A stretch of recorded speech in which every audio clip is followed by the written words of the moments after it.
All right. Hello. Welcome to week 2 of Art 102, Understanding Art with me, Daniel P. Lopez. My pronouns are, of course, he/they. Um, yeah, obviously, we're continuing on from week 1. Last week, we talked about what is art and how to get the most out of this class, which is essentially be open minded.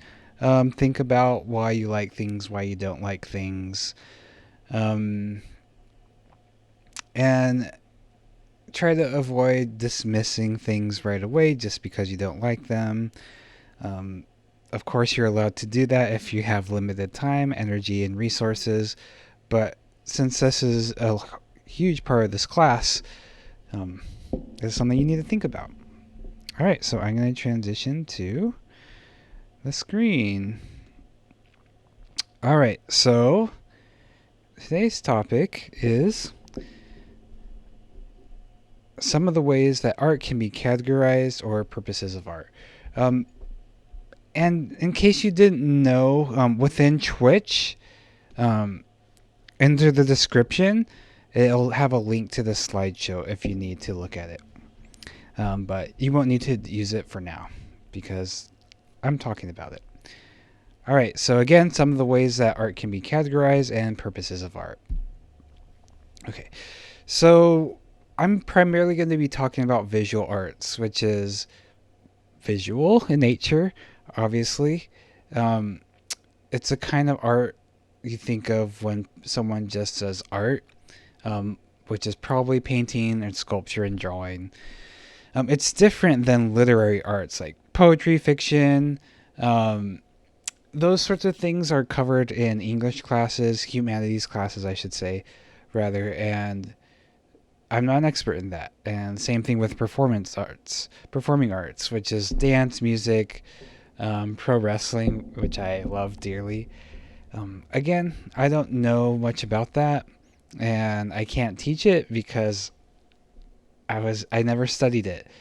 Um, One thing that I realized as I was saying this is movies aren't part of this. They're usually their own department, and sometimes there is overlap between movies and visual arts because, of course, movies are a visual medium, but that's something we're not going to talk about here just because, again, it's its own separate department. Okay, and with everything in this class, visual arts not clearly defined and it's not 100% separate from everything else. So yeah, you can have visual arts with poetry, of course. You can have visual arts with music. Um, Movies is a good example of um, combining sound and vision, to quote David Bowie, um, and all sorts of things. And same with video games. Um, but I, I don't think there's any specific courses on video games in this school, so I'll be talking about that because I'm an expert apparently. All right, so what is the purpose of categorizing art? Um, because we need to essentially. Um, Humans only have a limited capacity for memory. Obviously, we've all experienced that, forgetting stuff. If we could remember everything perfectly, categories might not need to be as important to remember things. Um, Sometimes we categorize things by the artist or author, for example, because that's what we're looking for specifically. Or we might want to look at a different part of the work, like maybe we're browsing through chronological space. Like, I wonder what was happening in 1988. So because it's kind of impossible, probably impossible to remember everything that happened then, we need to categorize things. And again, because human brains are so limited with memorization and memory and just understanding how things relate to each other, this categorizing thing is an easy way for us to interact with a vast quantity of things. All right, so the first one is title, and this is obviously pretty common. This tells us what specific piece of work this is. So this one's called Drive Safe 2. It's kind of funny because this driver obviously wasn't driving safe. I don't know what this says because I don't speak Japanese, I believe. Um, yeah, so when we categorize titles, when we categorize by titles, we will categorize alphabetically most of the time. I don't know what other way it would happen. Because titles are based on words, and words go alphabetically. And this is kind of an uncommon way to do things in the context of visual arts. But titles are a quick and easy way to remember a specific thing that an artist has done, right?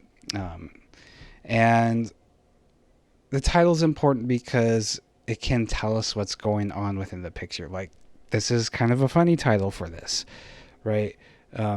However, there are times when the title is necessary or can allude to what's happening.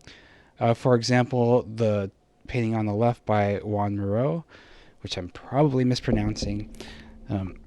This is called Message from a Friend. So it's obviously abstract, non-representational. Non-representational meaning it doesn't refer to anything in the real world, but it's called Message from a Friend. Think about why that might be, what your interpretation of that might be. And on the right, this is called This Super Mario 64 screenshot does not exist. So it looks like random weird stuff going on, but I would say pretty much everyone watching this will know who Mario is, and equate these are weird cartoony visuals. This is probably a video game. They're probably talking about the video game Mario from Nintendo, right? So they're weird and abstract, but we're given clues and this is AI generated. These don't really refer to anything that exists outside of these screenshots. So this title is necessary because it tells us something. And as far as not titling things, so untitled is a common way to address artwork, especially with abstract artwork. Think about why that might be and why one might title it without a title, right? It can get annoying for some people. Some people really want to know what to call it, what to refer to it, and that's a big one of the reasons why. It's a very big reason why we don't necessarily categorize by title, because if we did, there'd be a million untitles, and then, well, if they have the same exact title, which is untitled, then we have to sort through all these individual things to find the specific untitled artwork that we want. Okay, so title is something that functions best within a category of like artists, probably. And we'll talk more about that. But there's definitely reasons why artists would use untitled that makes sense. I've done it, certainly. So artists are most of the time primarily visual. So we're creating things that are meant to be seen. And just because we may be good at that doesn't mean we know how to express that in words. Maybe art is the way we express things best, and we just feel like, if I title my abstract painting something, that might lead to some meaning I don't want it to have, or might sort of just lock in a meaning for a viewer and they can't get outside of it. Like this might be called like monkey butt or something, and you can't help but thinking like, where's the monkey's butt the entire time, right? And so by having it untitled, this could be potentially anything, which again, to some people, they might not like that. They want to know as much about an artwork as possible, but there's other people who are okay with not knowing and just enjoying it as it is, and both approaches are valid. I'm definitely person who enjoys mystery quite a bit, so I'd rather have things be untitled than titled. And unless I can come up with a good title for something, I don't really title anything. Um, yeah, I can't really think of things that I title. The only times I've had to do it is when I had to submit something for a show. Um, but yeah, and I'm sure there's plenty of other reasons. Some of you are artists, and you could probably think of other reasons why you wouldn't want to title something. However, there's instances where you can have something untitled but number it, like this one, Untitled Number 11 by Agnes Martin. Um, she does a lot of very low-key paintings, and as far as like these kind of paintings that don't have much going on, I know a few of you in the question for the activity don't understand paintings like this. We're going to talk about that more. Why these are the way they are and how they can be valuable. But Agnes Martin, she did a lot of um, untitled paintings and drawings, and this is one way to sort of differentiate them between each other is just titling them. Um, I can tell you by 2002 she did way more than 11 untitled paintings, since it's Untitled 11. But this may be number 11 in a series that she did, for example. So, that's another category I didn't include because there's certainly like an almost an infinite amount of categories you can make. But yes, I don't know what series this is from because it wasn't on the tweet that I got it from. But yeah, it's Untitled Number 11, so it's a little bit more specific. And there's also Untitled, where in parentheses there's a description to further identify what it is. And this is indicia, I don't know what that means. Maybe something to do with index. I don't know what that means, but like it'll help identify it. So maybe that's the reason. There's a description in parentheses. Maybe it's a way of telling the viewer what the process was. I'm not entirely sure, but it's always possible use for it. All right, so artist. This is a big one, probably the most obvious one. When we think of artists, we usually, from my experience from talking to people, we usually think of the artist first before the artwork. Although there's cases where the artwork comes first, like Mona Lisa. There's that TikTok of the Burroughs twins saying, like they answer a question, who did the Mona Lisa, and they say the Mona Lisa, and then the answer is Da Vinci, and they say Da Vinci. So yeah, artist is probably the most common one because we'll talk more about the concept of artists later this lecture, briefly. But yeah, artists is usually our number one way of categorizing things because we think of an artist as an individual person who makes something, who uses their brain, their creativity, their genius. Genius, there's a whole issue with that word. Okay, I'm checking the time and I'm going by a little bit slowly. So yeah, artist is a great way to categorize things because, again, when it comes to the title of the artwork, who is it by? If it's untitled, we can pinpoint it easier by who the artist is. So this is an artist. I don't know their name. They change their Twitter handle all the time, but this is their handle. This is a screenshot from a game. This is an untitled image. This is an album art for one of their albums. So they make different kinds of music or different kinds of art, including music and games. And so it's easier to group all these under the artist, right? Instead of the individual artwork name or the year. It makes sense to group all these disparate things under the artist. And then the Share Zone's one of my other favorite artists right now who does these really ugly, ostentatious memes, but I love them. All right, media. So first of all, medium is a singular version of media. So when someone says media, it usually means two or more mediums. Okay.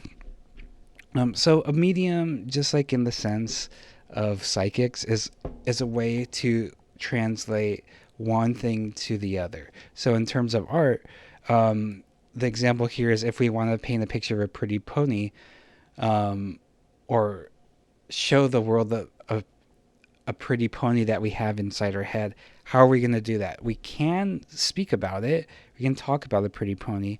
That's the medium of verbal communication. We also have the medium of painting or drawing or sculpture. So medium's another common term to categorize things by if you're looking specifically for sculptures, for example. And of course, these are different media by one artist, so that's why we usually don't categorize primarily by medium unless we're in a class such as sculpture. Okay? And of course, mixed media means mixing these up together. So we're going to talk more about media in a later lecture, so just going to skip over these: photography and collage. And here's a Wikipedia list of a lot of other ones. Okay. All right. Year. So, back what I was saying, year. Sometimes you want to know what's going on at a certain time. For example, 2016 was a very traumatic year for many people. Oh yeah, and 2020. Ever heard of that?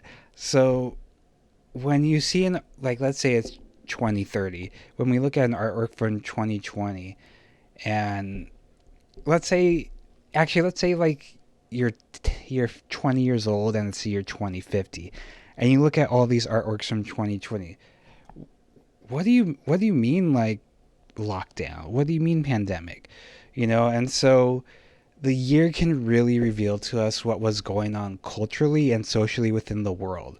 And that can provide very important context, right? So on the right-hand side is clip art posted by Coral Gallery 1994. Like, obviously, with the colors and the weird, goofy line work, most of us could probably guess it's before to the 2000s, right? As far as the one on the left, that's kind of more ambiguous. So it does have very gaudy colors that we do think of when we think of 1980s. But really, it could be done anytime, right? So there's a clue there, but it's not necessarily a perfect clue. This is done by Frank Stella, and again, like, out of all these pieces of information, the one you're most likely to recognize right away is probably the artist. And okay, so I don't know when Frank Stella was active, but like, maybe this was later in his career, maybe it's early in or the middle of his career, so it can tell you what part of someone's career like they were when they made this. Like, they could have been 80 when they made this, it could have been 20, and that definitely helps define things. So think of these categorizations as information to help you understand the piece better. So the one on the left by Ella Zitsky was made in 1923. It's something I would consider to be pretty timeless because it's abstract geometry that isn't necessarily bound by time. I would say abstract geometry as art didn't exist earlier, so I would say it couldn't be earlier than 1900, just from knowing things in art history. It could happen anytime after that, whereas this one on the right, I don't see this happening before 1990, honestly, with anthropomorphic animals.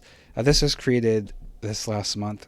So, yeah, and I wish I was big enough to eat my landlord. Of course, there's issues with landlords and, kicking people out. Like, that's been happening the past couple of years. So that's something very of the time.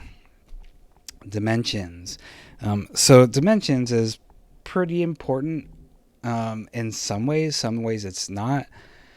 When you're looking at art history books and looking at like pieces like this, it doesn't really matter to me right now what the actual um, original is, what size it is, because this is the way I'm looking at it right now. I don't know what museum or gallery it's in right now, so it doesn't really matter. But when you go visit in person, it starts to matter. As you can see with this gigantic painting after the Medusa by Theodore Géricault, which I've definitely pronounced wrong.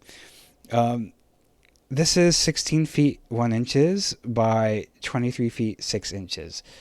So 16 feet up and down and 23 and a half feet left and right. So obviously that kind of matters when you're there in person, as opposed, and then when you see the Mona Lisa, it's kind of disappointing. Shout out to my mom who made me take a picture of it.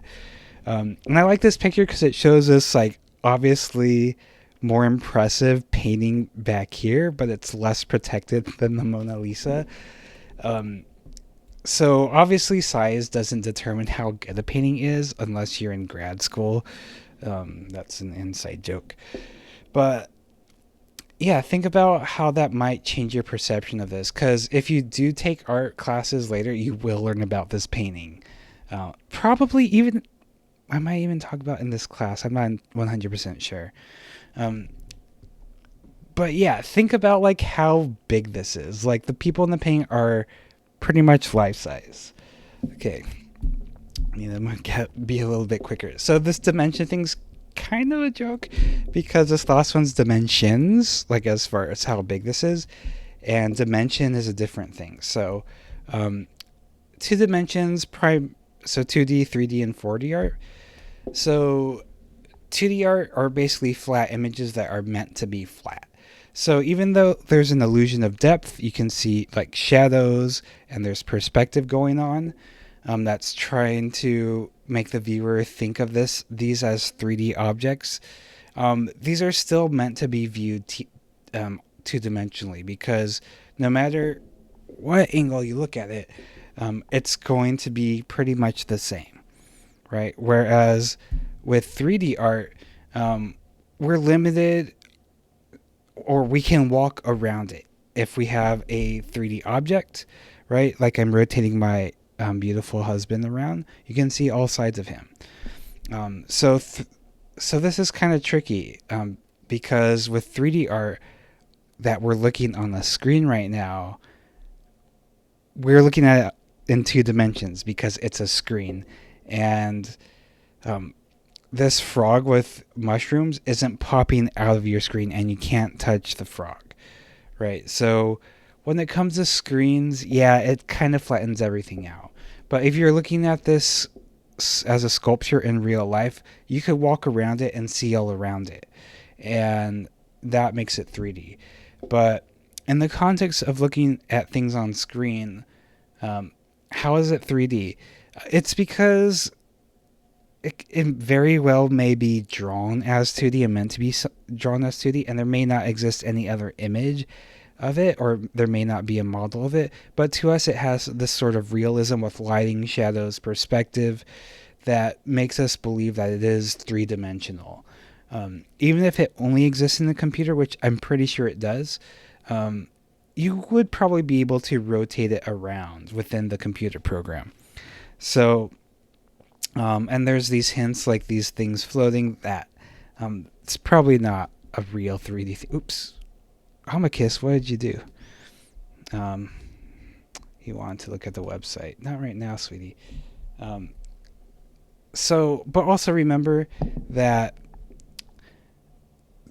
we're looking at it on 2D screen and it flattens at 3D. Okay? And the same thing happens with 4D art. So 4D art isn't scientifically accurate. It just does not exist in 4 dimensions, or we're not. I mean, everything exists within 4 dimensions technically. But the reason it's called 4D is because it moves, which is, again, not scientifically accurate and kind of weird. But, yeah, just movement is called 4D because I guess it's easy to say, easy to categorize in that sense. But, and this is obviously a 3D model. We can see light, depth, shadow, perspective, and it's moving too. So it's definitely 4D, but it's also trapped behind a 2D screen. So it's 2D but moving. So does that make it 3D because it's a 2D image? I don't know. It's they're just kind of easy ways to think about things rather than being 100% completely understandable, easily definable things. Just like a lot of things in this class. And as far as video games, like you could even consider these to be 5D because not only do these exist in motion, but you also control and interact, and you determine the length of time. So there's a lot going on here. So there's flat 2D graphics, which are the textures, which basically means like instead of them being like the stairs just being plain gray, they have like these material looking textures on it. There's 3D modeled objects. Obviously, you have to be going on something. There's motion controlled by you, and it's 4D. And remember, it's all flat on your 2D screen. So this is still technically 2D, even though it might be like 5D if you consider interaction of 5D. And this even extends to VR because if you've never worn VR glasses, you feel like you're in the middle of everything. But what VR really is, there are two screens, one in front of your left eye, one in front of your right eye, and the way your eyes and brains interact with these two screens puts them together. It makes it feel like there's an illusion of 3 dimensions. So they're still 2D. Collection. So collection is basically the owner of a piece or pieces. For example, I have a collection of my own artwork that I have left over from grad school, and this collection also includes pieces I trade with other artists. Definitely watch this video on your own. The Vogels, like a lot of collectors are, you'd think of them as like rich snobby jerks, but these people are just so sweet. I love them. And here's a Fullerton College permanent collection. So this is where my mom used to work, and I used to work, and I used to go to school too. And in the art department, we acquired a lot of different artwork by different artists. And this is some of the offerings that we had during our permanent collection show. We've had a few of those. So yeah, it's basically like, what do you have? Let's show it. Things rarely get mentioned this way, unless you're like going to like the Louvre and want to look at the Mona Lisa, because Mona Lisa's in the Louvre in Paris, France. It's in their permanent collection and has been for decades, centuries maybe. Exhibitions. So, building off the collections, exhibitions are when a lot of pieces are put together in one space.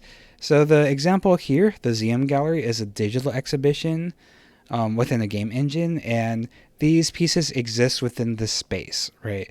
So some of these artists who make these have their own separate space that they have them in.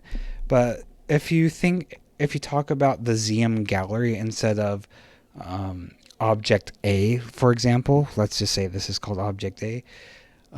You're brought to a collection of works, which can put you in a mind space of what is this collection, what is it trying to accomplish. Whereas if you see something by itself, it might have its own complicated history, and then when you put it back into the exhibition, it might interact with things a different way, especially if the curator or artist gives a statement about how to approach these things, what these things are about.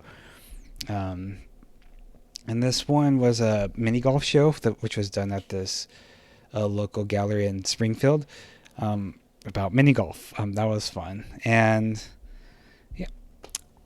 All right, genres is a big thing, obviously. We know music genres, and this is the point where things become more subjective. So exhibitions, collections, dimensions, year, those are more objective. Of course, there's blurry lines here and there. Um, but this thing, for example, existed in this exhibition. Like, that's a fact. These artworks are within this Fullerton College permanent collection. That's a fact. This is 2D, 3D, and 4 maybe not 100% fact, but like 80% fact, right? And so with genres, these are generally agreed upon conventions on how to categorize things.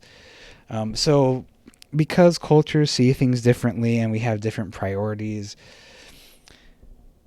not everyone's going to agree upon things. So again, this is more subjective. And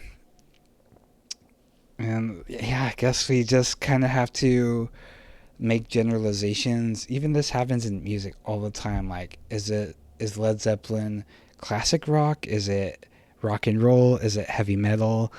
Almost no one today would call Led Zeppelin heavy metal, at least from the metalheads I talk to.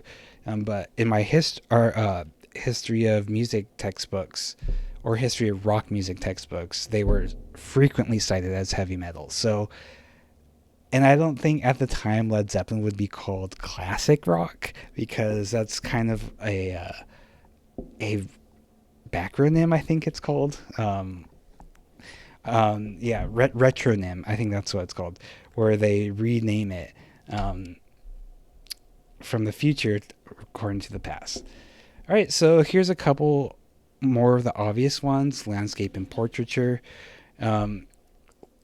Genre of landscape describes landscapes, obviously. Portraiture describes portraits of people or furries. And then I decided to throw in this one because it's from a video game screenshot. So what is it? It's video game art, but we're also experiencing it as in-game photography, right? Which, if you're not really in the know, like, there's a lot of current video games now that offer photography modes where you can pause the action and then compose things, put filters on them. It's really amazing. We can also think about this as virtual architecture, right? Think about what else this can consist of as far as genres are concerned. So, like, the genre might be furry art as well. This might be low poly 3D art. Low poly meaning very primitive shapes as opposed to very detailed, intricate shapes. Another list on Wikipedia. Movements and styles. So this can blend in with genre pretty easily. Movements are generally a group of people who may or may not necessarily be in the same place at the same time, who are working toward a shared goal or idea. Like Impressionism is an example where people were trying to break down the realism a little bit. Long story short, paint and tubes were invented so people can go out and paint in plein air, meaning outside. Like, they don't have to take a picture and bring it back to their studio with all their paints that they have to manually mix up and crush. Instead, they could take the paints there. So Impressionism was a movement coming from that, and also just saying screw you to the establishment of having to make everything real. And here's a couple other movements / styles that you probably won't hear about. Rococo, I heard about through my 18th century European art class in undergrad. This is a really weird one. It's about decadence, lusciousness. Op art is about optical illusions. And so I'm going to take us to this website. Check out this gnarly website. All right. And this will show us how complicated art is. So I'm going to zoom out. Oh, it's not loading very quickly. So this is a diagram of how a lot of styles and movements interacted with each other. There we go. Like time is linear. Well, if you're only counting up to the third dimension, but this shows like how different movements and styles, such as Cubism and Futurism, they sort of interacted with over here with like Dada and Surrealism. They kind of overlap, and this Surrealism interacts with psychoanalysis, which helped inform Surrealism, which is based on dreams. And at the same time, Russian constructivism was happening. And so there's all this stuff going on, and some of these things are very tied into each other, some are not. And so this basically shows like how pluralistic and weird art history is. You can't really teach everything chronologically because otherwise you'd be jumping like up and down all the time. So I would definitely recommend taking a look at this. There's a lot of great videos and resources here as well. It's a lot. So, but it's really fun to think about. All right. So I only have 20 minutes. This is like a 2-hour lecture that I'm trying to condense to an hour. So I'm going to hurry up. So this is a playlist of the case for surrealism, case for minimalism, etc. So you can click here to see the full list of the case for, and if you're in my class, we're going to have an assignment based on that, or the quiz is based on that. Which I still need to post. All right, so here's a bunch of movements. These interact with genres quite a bit. All right, so this is supposed to be the halfway point of the lecture. Purposes of art. So purposes of art is exactly what it sounds like. What is the purpose of art? Can it have multiple purposes? Yes, of course it can. So right here's a list of different purposes that I came up with within like 4 or 5 minutes a year or two ago. And so let's go through a few of them. So the first one, communication, using art as a visual medium to transmit information. So think about like this. If it was just abstract, what is that communicating? Most people would say nothing. However, if you're looking at a paint, like an abstract expressionist painter who talk about, this is how I express my emotions through these, colors, through these strokes, whether you get that or not, that's wholly dependent on you and the artist in communication with each other, right? Cave paintings, those communicated what culture was, could have been like back then. Obviously, they didn't have the same exact writing tools and communication tools that we have. So they can't text us about what their life was like, and so all we have are these markings, right? So communication is just basically how to get information from one person to another. All right. Obviously, there's religious and spiritual artworks that like Sistine Chapel, aesthetic, where you just make something pretty. Communication is tied in with express the identity of your culture group, just like I said. There's a couple examples. Sometimes you can only express things through visual medium. Sometimes you're just trying to sell things. Sometimes it's propaganda. Sometimes it's a thirst trap. There's pretty much an infinite amount of purposes an artwork can have, right? Sometimes the artist can say it, but sometimes the viewer can bring up their own purpose to an artwork. Okay, so this was off the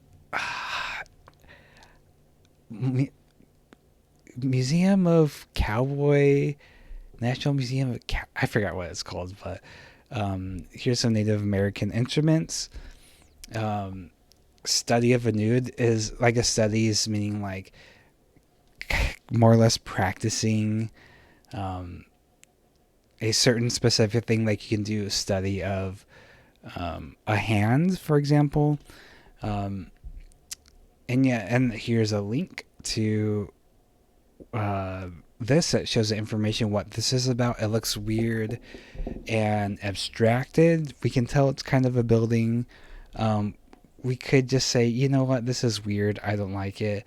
But if you read more about it, you can see, okay, it did actually have a purpose, right?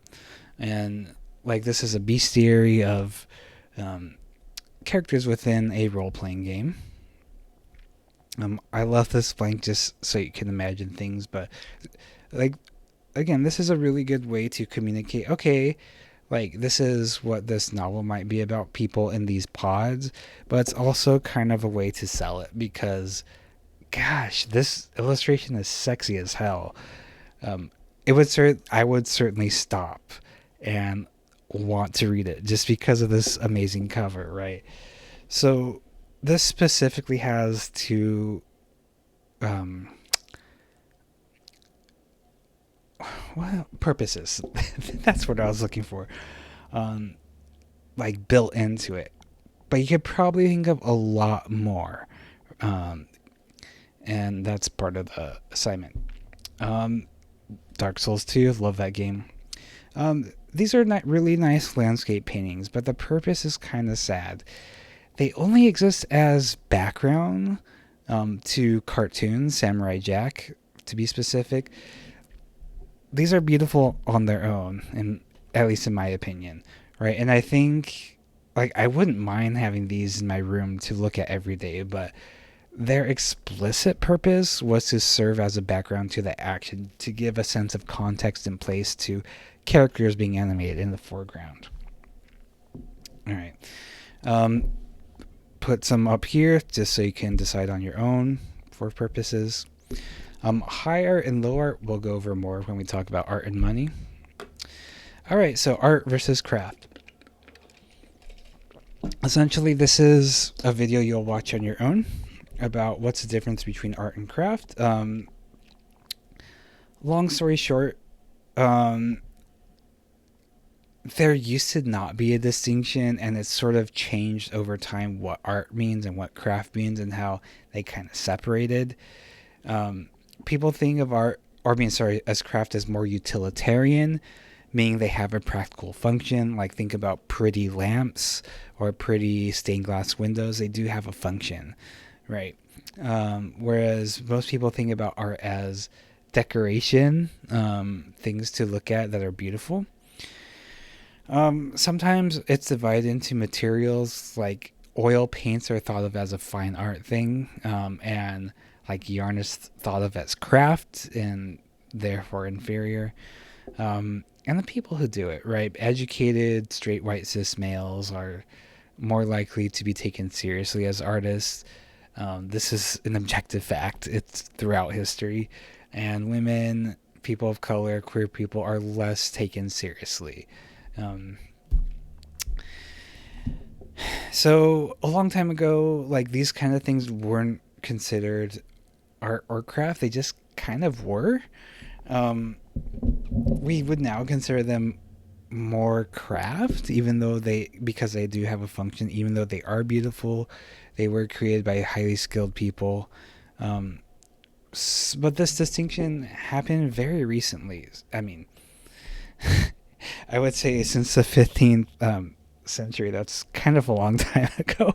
But this is how long, quote unquote, surviving artwork and crafts have been around, for 40,000 years, right? And there wasn't really any differentiation between art and craft then. It was just you made stuff for the culture or whatever, and that's how it was. But around the 15th century, as you'll see in the video, the idea of an artist being a singular person, being recognized by their name, that became to come into fashion.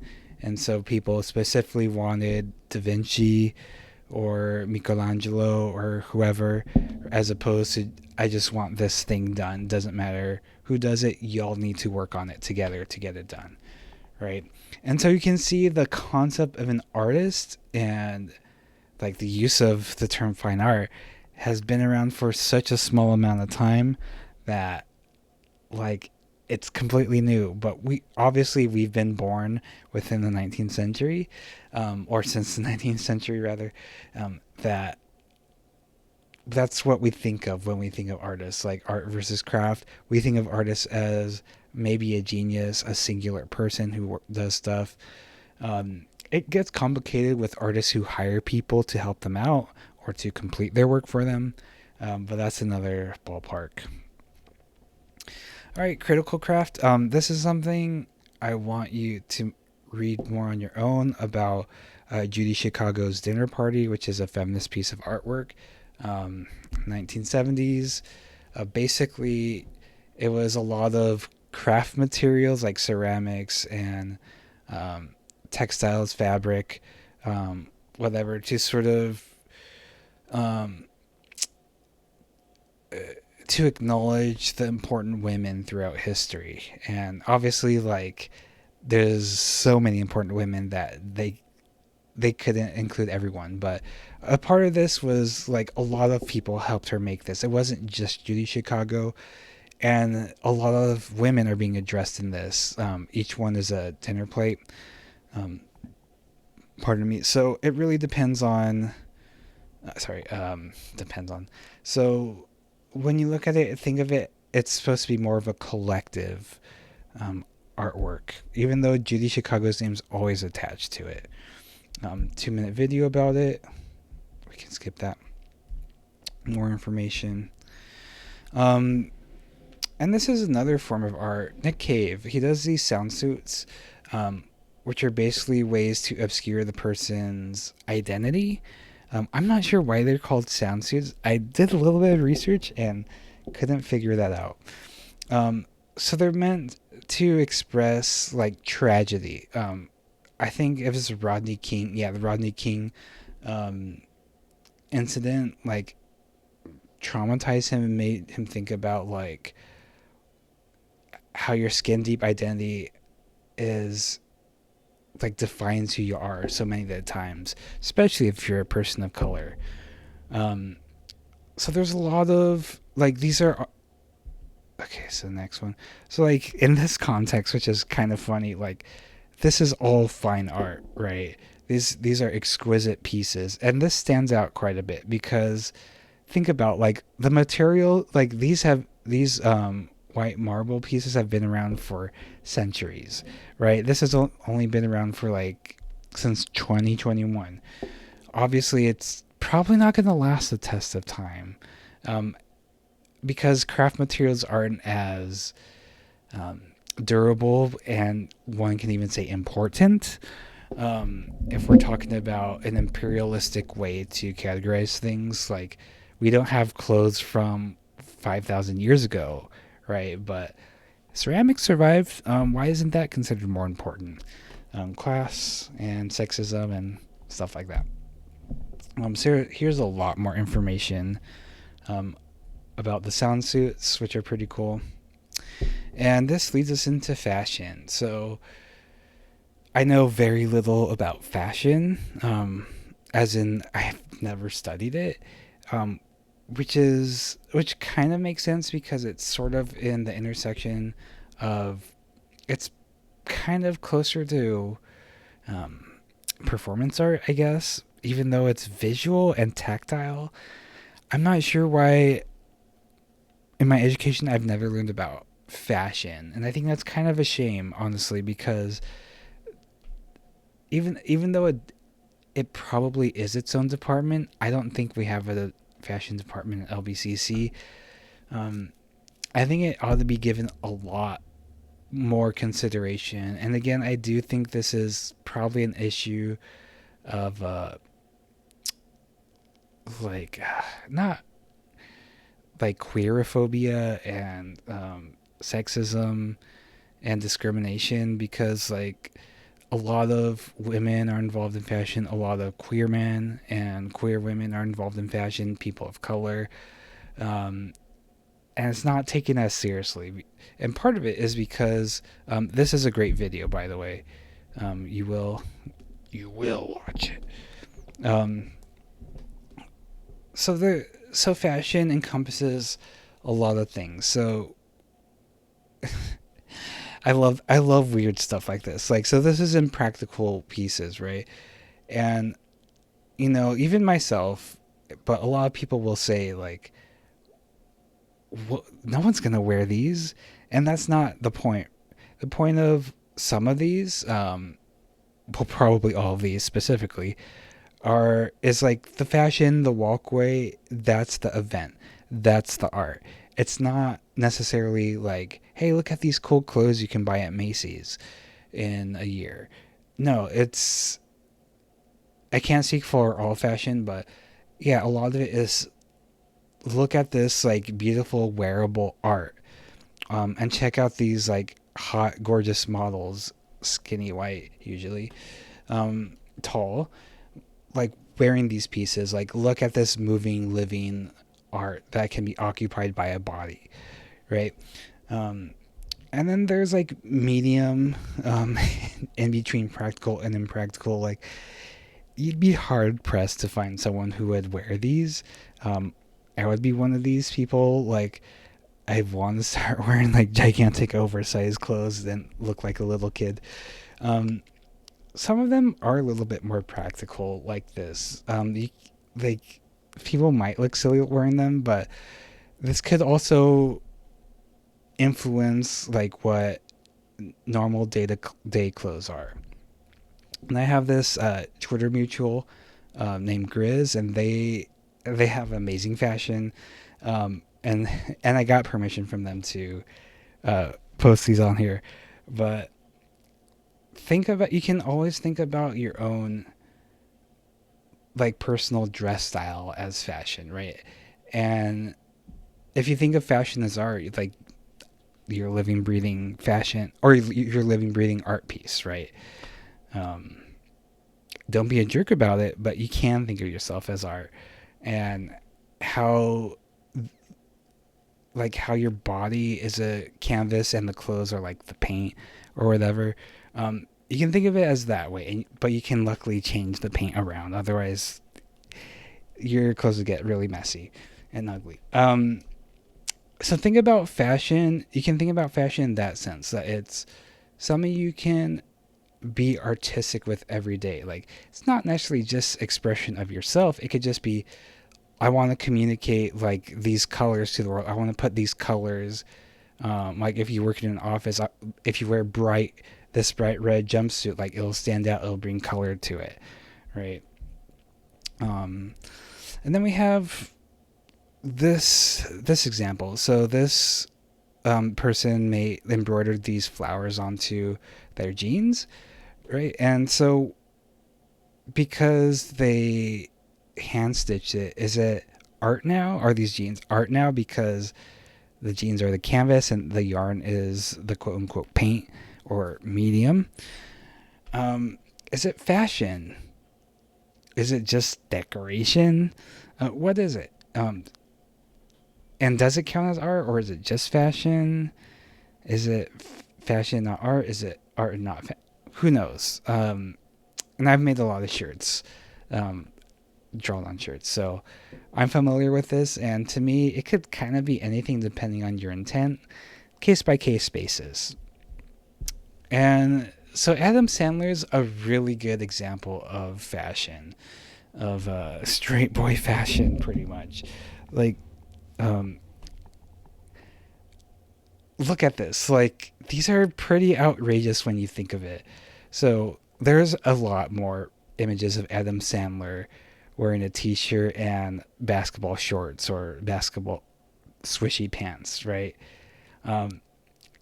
Is this fashion? Like when I think of Adam Sandler outside of the movies, I think of him wearing these kinds of things, right? Which are, in my opinion, pretty damn ugly. But I still think of like, these are the clothes he wears, and he rocks them. Like he's a celebrity. He's not dressing up, but maybe this is his form of dressing up. So what is fashion? I don't know, it's a very weird, complicated question that I feel like I need to explore a lot more, and I want to dabble in a lot more, personally. So, yeah, and okay, and fashion. So as far as like the definition of art from the first lecture, how I said we don't have a singular monolithic definition of art. Like this sort of proves why, because like is this art? How is this different from this or this or this or this? Um, it's it could be a difference between, well, these were made specifically by designers, um, and these probably were. This was made by a person. These probably, wait, this is a graphic designer. People had to design these. So, and that, like, art versus design. When is it fine art? When is it design? And it's extremely complicated. And I think art is beautiful because of that. So, yeah, it's really important to keep in mind that things aren't can't like the more things resist temptation, the easier it is to see things in different perspectives, in different lights, and um, sort of just go with the flow and experience them as they are. But again, back to the first slide, or one of the first slides. Um, One of the reasons we do categorize art um, is because as humans we can't really keep track of everything. So yeah, like I'm one of those people where I don't like labels. I'm definitely a Eugene hippie as far as that goes. But at the same time, I understand the importance of them as far as you know communicating. Like we need to have a shared communication of what I am, what I who I am, what I do, stuff like that. So definitions are important, but they're not necessarily the end all be all. Um, so yeah, let me switch to this. So yeah, that was a lecture here with my husband Amicus, and hope this was informative and you enjoyed. Toodles. Bye bye.